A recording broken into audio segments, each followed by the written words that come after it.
باس لە خۆپیشاندانەکانەکەین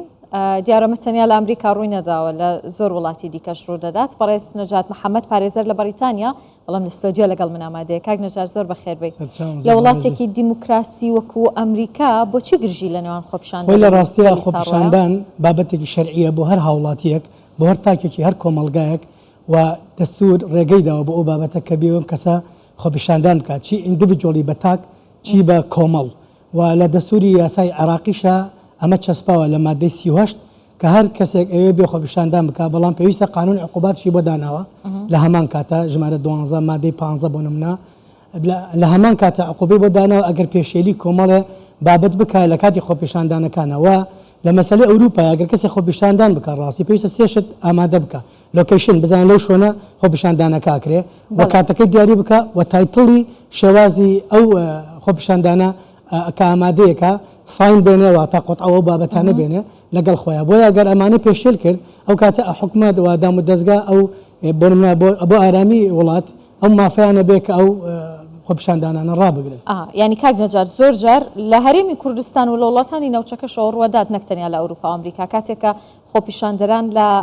ڕێڕەوەکەی خۆیان لادەن. ینی لەو کاتە پۆلیس و هێزامیەکان ئەتوانن کە ڕێگری لە خۆپیشاندەران بکەن؟ خۆی لە ڕاستیە بابەتێکەیە گاپێکێ فەراغێکە لە عێراق و لە هەرێمی کوردستان ئەو شەوەیە ڕێکخراو نییە، ڕێکخراوێکی بێلایەن دروست بێت و تایبەت بێ بەوەی کە ئەو کەسانی کە خۆپیشاندانەکەن یان ڕێیەکیانە یان بابەتێک ناڕەزایەکەن بەرامبەر بە دام و دەستگا یان بەرامبەر بە هەر لایەن و شێوازێکە دەسڵاتی بێ لەو هەرێمە لە وڵاتە ئەم ڕێکخراوە زۆر گرنگە بتوانێت هەڵسێ بەم کارە بابەتێکی ستاندەرد دروستکە بۆ خەڵک کەسێک بێ پێش وەخت بچێتە بۆ نمونە شارەوانی چکەم پێویستە بە موافقەی شارەوانیە پێویست بە موافقەی ئەمن و پۆلیسە بۆی بتوانین لەو شوێنە چکەم خەڵکی وایە چێ بۆ دەوام تۆ ناتوانین ڕێگا بگری. یعنی لە 2011 لە بەریتانیا و حاڵتە ڕوودا لەسەرەوەی کە پۆلیسە تەقەی لە کەسێک کردووە و کەسە جەریمەشی کردبوو، بەڵام وای لات ڕێڕەوی خۆپیشاندانەکان گۆڕا بۆ فەرهود و بۆ ئەوەی کە ماڵی خەڵک بردن و دزی و بۆ جەردەی بۆ کۆمەڵی بابات ڕۆژ بۆیە بەریتانیا کۆمەڵ خەڵکی خستە زیندان و لەسەر بابەتە چکەم لە ڕێڕەوی خۆپیشاندان دەرچوون. بۆ ئەم بابەتەش لە هەرێمی کوردستانیان لە عێراق بەگشتی زۆر گرنگە ڕێکخراوە بە ئەم ڕێکخراوانە بێلایەن بن تەنها بۆ ئەو بابەتە بن یا حکومەت سەپۆرتیان بکە بۆ کەسانی کە خۆپیشاندانەکەن چیت بەرامبەر بە موچە بێت چی بەرامبەر بە بابەتێکی کە بێت مافی شەرعی خۆیانە کە باسی بکەن کە ڕێی خۆیان دەربڕن و حکومەت بۆ ئەم بابەتەش دەستور ڕێگەی داوە. حکومەتش هاوڕایە لەگەڵەوەی هاوڵاتیانە ئەم بابەتە بگەێنن بە حکومت و حکومتش چارەسەری بکە، بەڵام پێویستە بە ڕێڕەوی یاسایی خۆی بڕات چۆن دەستور ڕێگەی داوە ئەوانش پێویستە پێشێلی ئەو مافانە نەکەن بۆ بەرامبەر بۆ منە هاتوچۆکردن ڕێگە بگری. چ کاتێک خۆپیشاندەر بۆ هەیە ڕێگە بگرێت یاخود فەرمانگەکان دام و هیچ کاتێک خۆپیشاندان لە دەستورا ڕێگەی نەدراوە. من کابرایەک بم ئەگەر شۆفێرێک بم یان پاسێکم پێ بەیان لە مححەتەی قیتارێکە تقریبا نزگەی 4 ساڵ پێش ڕوویدا لە شاری مانچستەر مححەتەی قیتارەکان ڕاگرت، ینی نمونێکی زۆر خراپ بوو بۆ خەڵک و بە تایبەتی بۆ جالی غەریب کە لەوێ ئەو بەڕێزانی کە ئەو کاریان کردبوو. بۆیە هیچ خۆپیشاندەر هیچ مافێکی ئەوەی نییە ڕێ بگرێت لە شۆفێر لەو بابەتانە ڕەنگە تۆ نەخۆشێکت ببێ و ئەم بابەت هیچ ڕەبتی نییە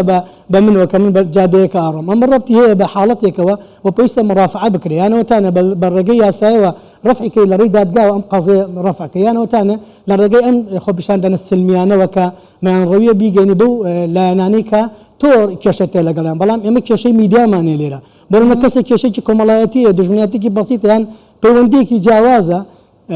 تەلەفۆنەکە 20 میدیاسی سوشال میدیا دێنەوەیان میدیای کەناڵی ینی ئاسمانیە چێ لەگەڵ کەسێکە قساکە بەبێ ئەوەی بزانم کەسە لەسەر حەقیان لەسەر حەق نییە بۆ ئەمە کێشەی بەڕاستی ئەم بابەتە زۆر هەڵەگرێ پێم وایە کاتەکەی ئێمە ئەوە نییە گینا بۆ بابەتی بە جارێکی بەس زیاتر لەسەر خۆپیشاندانەکان قسە بکەین. باشە کاک نەجات لە وڵاتێکی وەکو ئەمریکا ینی ئێستا ئەوەی کە خۆپیشاندان دەکەن خوێندکارانی زانکۆن بۆچی ئەو گرژیە دروست بووە ینی مافی ئازادی خۆپیشاندەر نییە لە وڵاتە؟ خۆی لە ڕاستیە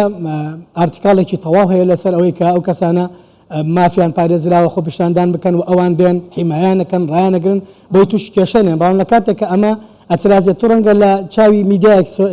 کامێرەیەک کۆشت ببینی، بەڵام تۆ چی نبینی لەوە کە ژنگە پیسەکان بتڵ و ئاو ئەو کۆمەڵە بابەت ئەرشێنن بەو سەرجادەیە بۆ نمونە ترافیک ڕائەگرن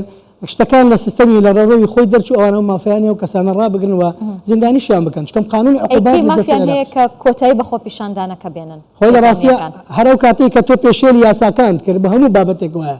هەر یاسایەک تۆ پێشێت کرد تۆ ئەو مافەت نەماوە جاری چکە ئەبێ دووبارە ئەپیڵ بکەی ئیستەناف بکەی لەسەرەوەی داوا بکەیت تۆ خۆ پیشاندانێکە دروستکەی چکەم تۆ کاتێک ڕێڕۆیان بۆ داناوی ڕێی خۆ دەتوانین دەربڕی قسە بکەی خۆ پیشاندان بکەی و ئەو فلاگانی کە دایان پێت بەکاری بێنی بەڵام لەو حاڵەتان ترازا لێدان و ماڵبردننی خەڵکو و شتیکە و ڕێگرتن لە جادۆبان لە ڕێگرتن لە محەتەی قیتار لە قسەکردن تەشیرکردن بە دام و دەستگا لە کاتێکە سڵتان هیچ علاقەی بەم کێشەوەنی ئەو تەنات پارێزێ تۆ ڕێی خۆ دەرەبڕی. بەڵێ زۆر سپاس دەکەم بەڕێز نەژاد محەممەد پارێزەر لە بەریتانیا زۆر بەڕێزن کاتێک